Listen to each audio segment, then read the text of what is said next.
సమారంభాం శంకరాచార్య మధ్యమాం శ్రీసిద్ధేశ్వర పర్యంతాం వందే గురు పరంపరాం. పరమ పూజ్యులు పరమహంస పరివ్రాజకాచార్యులు కుర్తాళ శ్రీ సిద్ధేశ్వరి పీఠాధిపతులు శ్రీశక్తిపీఠ వ్యవస్థాపక పరమాచార్యులు నడిచే దైవం జగద్గురువులు శ్రీ శ్రీ శ్రీ సిద్ధేశ్వరానంద భారతీ మహాస్వామి వారి పాదపద్మములకు ప్రణమిలుతూ ఆరక్తజిహ్వాం వికటోగ్రదంష్ట్రాం శూన్యాంబరాం సుందరభీషణాంగీ కరత్రిశూలాం గళముండమాలాం కాళీం కరాళీం సతతం భజామి. శ్రీశక్తిపీఠ మూలదేవత అనంత శక్తి స్వరూపిణి మహాకాలస్వరూపిణి అయినటువంటి శ్రీ మరకత శక్తికాళీదేవి పాదపద్మములకు ప్రణమిలుతూ త్రిమూర్తులు బ్రహ్మ విష్ణుమూర్తి మహేశ్వరుడు దివ్య విమానమును అధిరోహించి ఒక లోకానికి వెళ్ళారు. బ్రహ్మాండాలన్నీ దాటిన తర్వాత ఒక ద్వీపంలాగా ఉన్నది ఆ లోకం. ఆ లోకంలో అడుగుపెట్టేటప్పటికీ ఒక దివ్య సుందరమూర్తి కాంతిమయమైనటువంటి శరీరంతో ఎర్రటి వర్ణంతో ప్రకాశించేటువంటి ఒక దేవి అక్కడ కనిపించింది. ఎవరు ఆ దేవి అనంటే వాళ్ళు లోపలికి నడుచుకుంటూ వెళ్తూ ఉన్నారు. నడుస్తూ వెళ్తూ ఉంటే వాళ్ళకి ఒకటి వినిపించింది. అక్కడ ఏమిటి అంటే హ్రీంకార జపనిష్టైస్తూ పక్షి బృందైర్నిషేవిత అరుణా కరుణామూర్తి కుమారీ నవయవ్వనా. అక్కడ ఉన్నటువంటి ఆ లోకంలో ఉన్నటువంటి దివ్యమూర్తి స్త్రీమూర్తి ఆమె ఎలా ఉన్నది? ఎర్రగా ఉన్నది. కరుణామూర్తి ఆమె చూస్తూ ఉంటే వాత్సల్యం కరుణాపూరితమైనటువంటి ఆమె దృష్టి కనిపిస్తూ ఉన్నది. నవ యవ్వనంతో కుమారీ తత్వంతో ఆమె ఉట్టిపడుతూ ఉన్నది. అక్కడ అంతా కూడాను ఆమెను పక్షి బృందాలు సేవిస్తూ ఉన్నాయి. ఎలా సేవిస్తూ ఉన్నాయి అంటే ఆ పక్షులన్నీ కూడా హ్రీం హ్రీం అని హ్రీంకారాన్ని జపిస్తూ ఉన్నాయి. మామూలుగా దేవతలు జపించటం, మనుషులు జపించటం, ఋషులు జపించటం ఉంటుంది, కానీ పక్షులు కూడా జపిస్తాయా అంటే అమ్మవారి ఆమె పరివారంలో ఉన్నటువంటి కొన్ని పక్షులు అవి హ్రీంకారాన్ని జపిస్తూ ఆమెను సేవిస్తూ ఉండటం అనేటువంటిది ఈ లోకంలో ప్రత్యేకంగా మనకి కనిపిస్తూ ఉన్నది. సరే, ఆ హ్రీంకారాన్ని వింటూ ఉన్నారు. మొట్టమొదటిసారి హ్రీంకారాన్ని వింటాం వాళ్ళు. ఏమిటి హ్రీంకార శబ్దం? చాలా అద్భుతమైనటువంటి శక్తి తరంగాలు వస్తున్నాయే ఈ హ్రీంకారంలో నుండి అని అనుకుంటున్నారు. ఇంకా ముందుకు వెళ్తూ ఉన్నారు ఆ దేవత దగ్గరికి వెళ్ళటానికి. వెళ్తుండేటప్పటికి ఏం దర్శనం ఇచ్చింది వాళ్ళకి అనంటే అనంగ కుసుమాద్యాభిః దేవీభిః పరివేషిత దేవీ షట్కోణ మధ్యస్థ యంత్రరాజో పరిస్థిత. అనుంగ కుసుమ మొదలైనటువంటి దేవకాంతలందరూ కూడా ఆమె చుట్టూ ఉన్నారు. వింజామర్లు వీస్తున్నారు, సేవలు చేస్తూ ఉన్నారు. చేస్తూ ఉంటే ఆ దేవి ఎలా ఉన్నది అంటే షట్కోణం కలిగినటువంటి యంత్రరాజం మీద ఆమె ఉన్నది, కూర్చొని ఉన్నది అని కనిపిస్తూ ఉన్నది. యంత్ర స్వరూపం దేవత. ఆ దేవతను యంత్రంతో సహా ఎలా ఉన్నదో ఇక్కడ వర్ణించారు వ్యాస మహర్షుల వారు. సరే, త్రిమూర్తులు ఎప్పుడైతే ముందుకు నడుస్తూ ఉన్నారో విష్ణుమూర్తి తన తల్లి అంటే బ్రహ్మదేవుడు శివుడు అన్నారు. నీకు తల్లి అంటే మాకు కూడా తల్లితో సమానమే, వెళ్ళి ఆమె ఆశీస్సులు తీసుకుందాము అని ముగ్గురు వెళ్ళారు. ఆమెను సమీపించారు. సమీపిస్తే అమ్మవారు వాళ్ళని చూసింది. చూసి ఒక చిరునవ్వు నవ్వింది. నవ్వంగానే వాళ్ళు పులకరించిపోయారు. ఆహా, అమ్మవారి నవ్వు ఎంత అద్భుతంగా ఉన్నది అని వాళ్ళలో వాళ్ళు ఒకళ్ళనొకళ్ళు చూసుకున్నారు. చూడంగానే ఆనందాన్ని మించి దిగ్భ్రాంతికి లోనయ్యారు. ఏమిటి? వాళ్ళ రూపాలు మారిపోయినాయి. వాళ్ళు ముగ్గురు స్త్రీలుగా మారిపోయారు. బ్రహ్మదేవుడు అన్నాడు విష్ణుమూర్తితోటి శివుడితోటి, మీరిద్దరు స్త్రీలుగా మారిపోయారు, మీ రూపాలు నీకు లేవు. వాళ్ళు కూడా అదే చెప్పారు, బ్రహ్మ నీ రూపం కూడా నీకు లేదు, నువ్వు కూడా స్త్రీగా మారిపోయావు. చూసుకున్నారు. అయ్యో, స్త్రీగా మారిపోయావేమిటి మనం? అమ్మవారు నవ్వింది మనల్ని చూసి, అంతే కదా, ఇంతలో మనకు స్త్రీ రూపాలు వచ్చేసాయి. సరే, ఏదైనా ముందర పాదపీఠం దగ్గరికి వెళ్ళి ఆమె ఆశీస్సులను మనం తీసుకోవాలి అని అనుకున్నారు. అనుకొని ముందు అమ్మవారి దగ్గరికి వెళ్ళి విష్ణుమూర్తి స్త్రీ రూపంలో గబగబా అమ్మవారికి నమస్కారం చేశాడు. వెంటనే బ్రహ్మదేవుడు శంకరుడు కూడా ఆమెకు నమస్కారం చేయటం జరిగింది. నమస్కారం చేస్తూ ఉన్నప్పుడు ఏం జరిగింది? నమస్కారం పాదాలకు చేశారు. పాదానికి నమస్కారం చేస్తూ ఉంటే అమ్మవారి పాదపీఠం మీద ఉన్నాయి పాదాలు. ఆ పాదంలో కుడి కాలి బొటన వేరు గోరు ఉన్నది.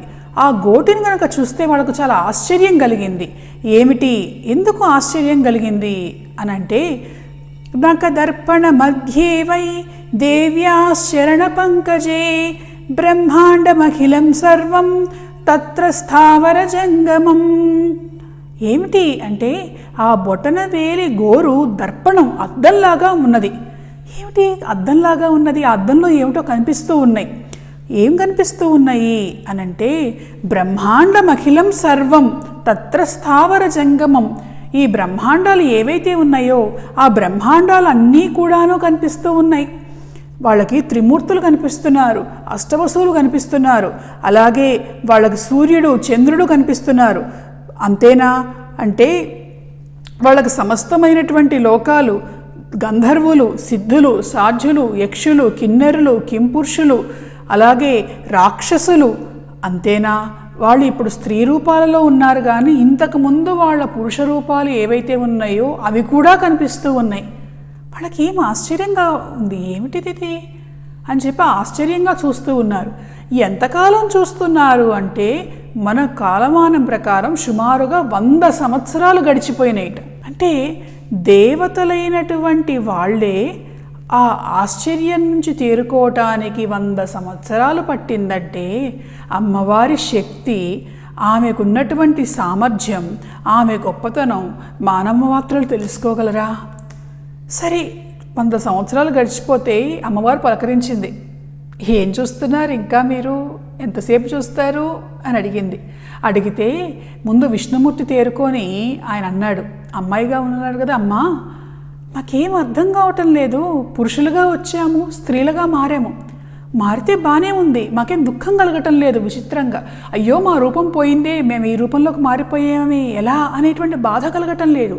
నీ చుట్టూ ఉన్నటువంటి ఈ హ్రీంకార బీజ శబ్దము, ఈ శబ్ద తరంగాలు మాకు ఎంతో ఆహ్లాదకరంగా ఉన్నాయి. అయితే మేము ఎందుకు ఇక్కడికి వచ్చాం తల్లి, మమ్మల్ని ఎందుకు పిలిపించావమ్మా? ఆనాడు చిన్నప్పుడు నువ్వు వటపత్ర సాయిగా ఉన్నప్పుడు నన్ను లాలించి పాలించినటువంటి నా కన్నతల్లివి నువ్వే. ఇన్నాళ్ల తర్వాత నన్ను పిలిపించావు తల్లి, నీ పేరేమిటో తెలుసుకోవాలనుందమ్మా అన్నాడు. ఆమె బ్రహ్మదేవుడి వైపు, మహేశ్వరుడి వైపు చూసింది. వాళ్ళు కూడా, అవును తల్లి, నీ గురించినటువంటి వివరాలు తెలుసుకోవాలని ఉన్నది. నిన్ను పిలవాలంటే అమ్మా అని పిలుస్తూ ఉన్నాము, కానీ అసలు నీ పేరేమిటో తెలుసుకోవాలని ఉన్నది అంటే, ఆమె తన సఖీగణం వైపు చూసింది. వాళ్ళు స్తుతిస్తున్నారు అమ్మవారిని. సఖీ బృందై స్తుతా నిత్యం భువనేశీ మహేశ్వరీ హృల్లేఖా భువనేశీతి నామజాప పరాయణై. ఆ సఖీ బృందం ఆమెను స్తుతిస్తున్నది. ఏమిటి అంటే, ఈమె మహేశ్వరి, ఈమె సకల భువనములకు కూడా అధీశ్వరి అయినటువంటి భువనేశ్వరి, భువనేశి అనేటువంటి నామాన్ని జపిస్తూ ఉంటే, ఓహో ఈమె భువనేశి, భువన ఈశ్వరి, భువనేశ్వరి అని వాళ్ళు తెలుసుకున్నారు. అప్పుడు విష్ణుమూర్తి అడిగాడమ్మా, సృష్టిని ప్రారంభం చేయమంటున్నావు, మేము ఉన్న చోటంతా నీళ్ళు తప్ప మాకేం కనిపించట్లేదు, మేము చేయగలను అంటావా? ఇక్కడికి వచ్చి చూస్తేనేమో నీ బొటనవేలి గోరులో ఇందాక మేము ఉన్న చోటు నుంచి ఇక్కడికి వచ్చేటప్పటి వరకు ఎన్నెన్ని లోకాలు చూసామో, ఆ లోకాల్లో ఉన్నటువంటి దేవతలందరినీ చూసాము. వాళ్ళందరూ కూడా నీ పాదం యొక్క బొటనవేలి యొక్క గోరులో మాకు కనిపిస్తున్నారు తల్లి. దీని అంతరార్థం మేము ఏమని తెలుసుకోవాలమ్మా అనంటే, దేవతలారా, త్రిమూర్తులారా, మిమ్మల్ని నేను ఏ విధంగా అయితే సృష్టించానో, ఇప్పటి వరకు మీరు చూసినటువంటి భువనములన్నిటిలో ఉన్నటువంటి సమస్త ప్రాణులను నేనే సృష్టించాను. వాళ్లకు కూడా నేనే తల్లిని. మీకు ఎలా అయితే నేను తల్లిగా ఉన్నానో వాళ్లకు కూడా నేనే తల్లిని. మీరు ఒక భువనం, ఒక బ్రహ్మాండం నుండి మీరు వచ్చారు. అలాంటివి కొన్ని కోట్లను నేను సృష్టించటం అనేటువంటిది జరిగింది. మీరున్న చోట సృష్టిని ఎట్లా చేయాలా, అసలు చేయగలమా లేదా అని మీ శక్తిని మీరు శంకిస్తూ ఉన్నటువంటి సమయంలో మిమ్మల్ని సృష్టించినటువంటి దాన్ని నేను మీ శక్తి సామర్థ్యాలు ఏమిటో మీకు తెలియజేయాలి, మీకు ఇంకా కావలసినటువంటి మరింత శక్తిని మీకు అందించాలి అనేటువంటి దృష్టితోటి ఇక్కడికి పిలిపించాను. సృష్టి కార్యాన్ని మీరు మొదలు పెట్టవలసినటువంటి సమయం ఆసన్నమైంది. మీరు మళ్ళీ మీ స్వస్థానానికి వెళ్ళండి. సుమారుగా 100 సంవత్సరాలు గడిచిపోయింది మీరు ఇక్కడికి వచ్చి, కాబట్టి వెళ్ళి సృష్టిని ప్రారంభం చేయండి అని అంటే, అమ్మా మేము చేయగలమంటావా అంటే, అప్పుడు అమ్మవారు వాళ్ళకి ఒక అద్భుతమైనటువంటి ఉపదేశాన్ని, తన శక్తిని ఏ విధంగా అందించిందో మళ్ళీ చెప్పుకుందాం. స్వస్తి.